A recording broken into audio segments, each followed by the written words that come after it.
pinadalang bagahe sa atin si Pinay Farmer in Hokkaido. Alam nyo ba kung ano ito? Ito ay nag-message lang ako sa kanya at nakapag-comment ako sa isang video niya kung saan ay meron siyang pinubunot na mga gulay-gulay sa kabundukan at nag-message ako, guys. Napakabait niya talaga. Alam nyo ba kung bakit?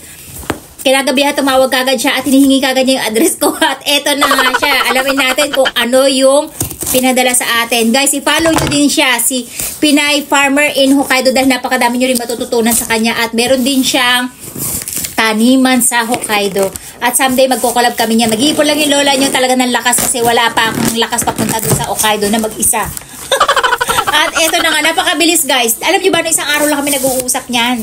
Tapos eto na yung padala niya. Oh. Hindi ko na nga siya ini-expect kasi sabi ko busy tong taong to. Dahil meron nga siyang farm at dahil taniman season ngayon kaya alam ko ay busy sila. So ayun na yung mga pinadala sa atin. At ano kaya siya? Thank you talaga sa'yo, bebe. I love you so much. At hayaan mo, pagka nagkaroon tayo ng mga punla ay magpapadala rin ako sa'yo. Wow! Pinadala niya tayo guys na negi. So, madadagdagan yung tanim natin ng negi. Ito yung lagi nating pinipitik-pitik dun sa aking garden.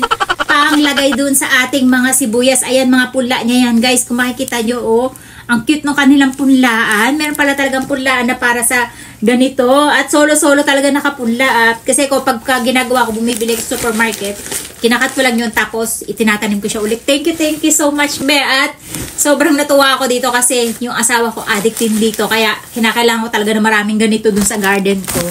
At napakadami niya pinadala kasi ang hini-expect ko lang ay yung hinihingi ko talaga na kinukuha niya sa kabundukan. At ito na nga yata yun. I love you, bebe. Yes, ito po siya, guys. At alam nyo ba na wala kasing ganito dito sa amin. Usually, matatagpuan lang siya sa mga sobrang malalamig na lugar.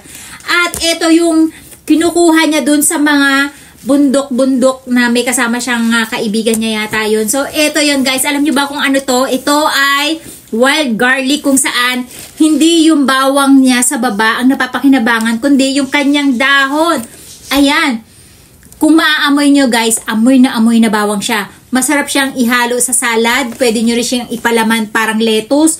At pwede nyo rin siyang igisa. Ito yun guys. At alam nyo ba, napakamahal na ito pag binili natin to. Kaya lang, wala nga ako talaga mahanap dito sa mga palengke sa amin. At doon sa mga garden shop, naghahanap din ako at hindi talaga makita. Thank you so much sa'yo, bebe. I love you. Ayan, magkakaroon na tayo ng wild garlic mismo dito sa ating garden. Kasi itong type na to guys, ayaw niya nang nasisikatan ng araw. Ang gusto niya ay nasa malilim na lugar lang siya. At yung medyo presko na lugar. Ayan. Thank you so much, bebe. I love you talaga. Ang bilis mong kausap. Ang dami, guys. So, thank you talaga, be. Sobrang appreciated ko to. Hindi ba dito nagtatapos, guys? May padala pa siya, pahabol pa siya. Actually, ang hinihingi ko lang talaga sa kanya, ito lang, yung wild garlic lang na to.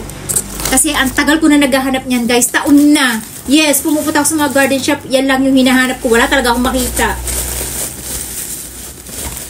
Natutuwa talaga ako kay bebe talaga, no. I love you so much, be. Hindi lang. Hindi lang siya nag-iisa. Ang dami. Ang dami yung binigay sa atin. I love you. Naiiyak ako, be. I love you so much. Alam mo, sobrang tuwa ako talaga dito kasi ang tagal ko na talaga naghahanap nito. Taon na talaga, promise. Akalaan nyo, sa kanya ko lang nakita. Diyos ko, thank you so much, be. I love you, I love you, I love you. Ang dami kong I love you sa'yo, promise. Natutuwa na ito yung asawa ko, sobra.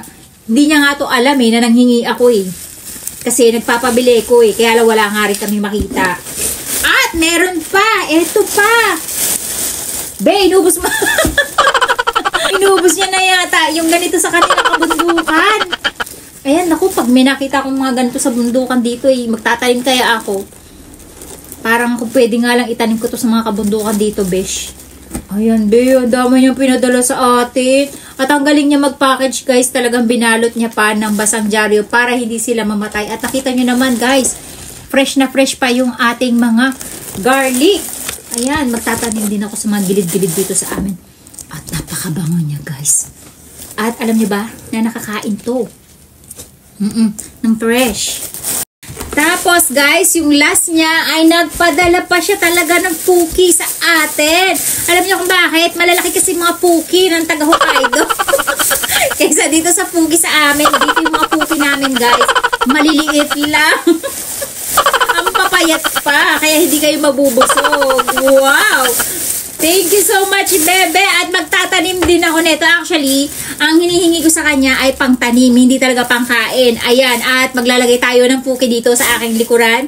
Kung saan ay kasi lalaki siya, guys, ng, ako napanood yung Totoro, na malaki siyang dahon. Ganun siya at napakabango. Ito yung nakikita nyo, guys, na last year na video ko na nangunguha ko ng mga parang gabi-gabi o yung mga dahon-dahon sa mga gilid ng kalsada. Ito po yun. Binigyan tayo ni Pinay Farmer in Hokkaido. Thank you so much, be. Talagang I love you. Sobrang mahal na kita, promise. At sa mga magtatanong, at alam niyo ba tong wild garlic na to, guys? Napakasarap nito. At paborito ko to sa salad. Thank you so much talaga sa inyo. Alam niyo, guys, napakasarap ng dahon nito. Para talaga yung kumakain ng bawang. Kaya nga, tinawag siyang wild garlic kasi amoy na amoy yung kanyang bawang. Itadakimasu.